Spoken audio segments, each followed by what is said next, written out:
এই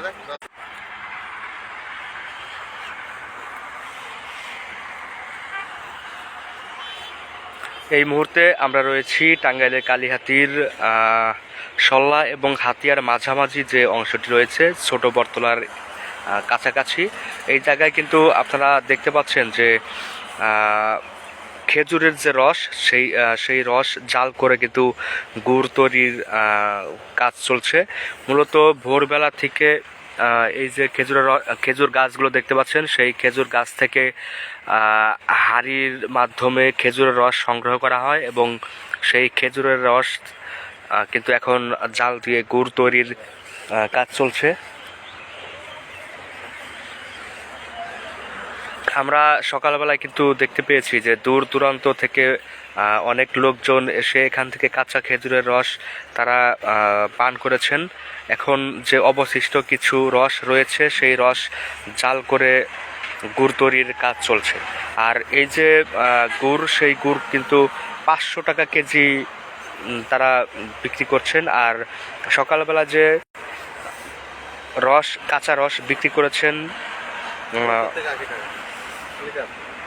ভাই কত করে বিক্রি করছেন আজকে? ভাই বিক্রি করছে আপনার 70 টাকা 80 টাকা লিটার বিক্রি করছে ভাই সকালেরটা। আর সন্ধ্যারটা বিক্রি করে আপনার 100 টাকা লিটার। আচ্ছা, আর গ্লাস প্রতি কত করে বিক্রি করেন? গ্লাস প্রতি ভাই 20 টাকা। আপনার দাম কম বেশি হওয়ার কারণ কি? দাম কম বেশি আপনার সন্ধ্যার রসটা মূলত মিষ্টি হয়, আর সকালেরটা একটু হালকা মানে একটু কম মিষ্টি হয়, এই জন্য দামটা কম বেশি হয়। রোদের সময় কি মিষ্টি বেশি হয়? রোদের টাইমে হয়, বিশেষ করে আপনার সন্ধ্যার রসটা মূলত মিষ্টি হয়। আচ্ছা, আপনারা কোথা থেকে আসেন? এখানে কতদিন থাকেন? এখানে আসছি ভাই রাজশাহী বাঘা থানা থেকে। তো আমরা এখানে আপনার প্রায় এখনো 2-3 মাস থাকবো, এখানে 3 মাস থাকবো মনে করেন। এখানে কতগুলো খেজুর গাছ আছে আর প্রতিদিন কত লিটার রস সংগ্রহ হয়? এখানে আপনার প্রায় 60 থেকে 70টা গাছ আছে, রস সংগ্রহ হয় আপনার এখানে প্রায় আপনার এখনো শীত কম, তো এই জন্য রসটা একটু কম পড়ে। তাতে আপনার দেখা যাচ্ছে যে আপনার 70-80 কেজির মতো রস পড়ছে এখন। আচ্ছা, এখানে কৃষি অফিস বা গাছ বাড়ানোর জন্য কোনো পদক্ষেপ নেওয়া হচ্ছে বা আপনারা কোনো দাবি আছে আপনাদের? এখন আমাদের দাবি আছে যে এখানে আপনার আমাদের এই এলাকায় আরো খেজুর গাছ বাড়ুক, আমাদের মতো আরো 2-4-5-10 জন আসি এখানে কর্ম করুক, জীবিকা নির্বাহ করুক। আচ্ছা, এখানে কত বছর যাবত আসেন? এখানে ভাই আমরা এবছরই আসছি, অন্যত্র বিভিন্ন জেলায় আমরা গাছ কেটে থাকি।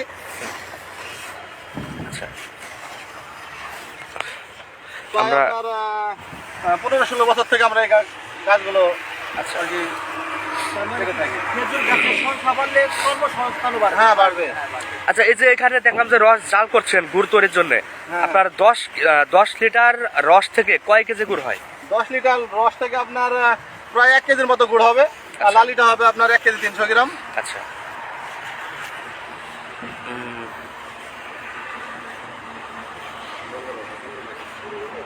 শেষ হয়ে গেছে না? চাল হয়ে গেছে?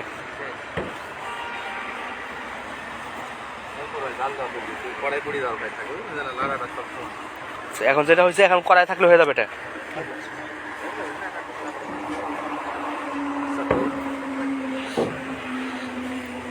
ভাই কত বাজে দেখেন, কত বাজে? না বাজেই নাই, শুনেছে না? আচ্ছা, শেষ করলাম।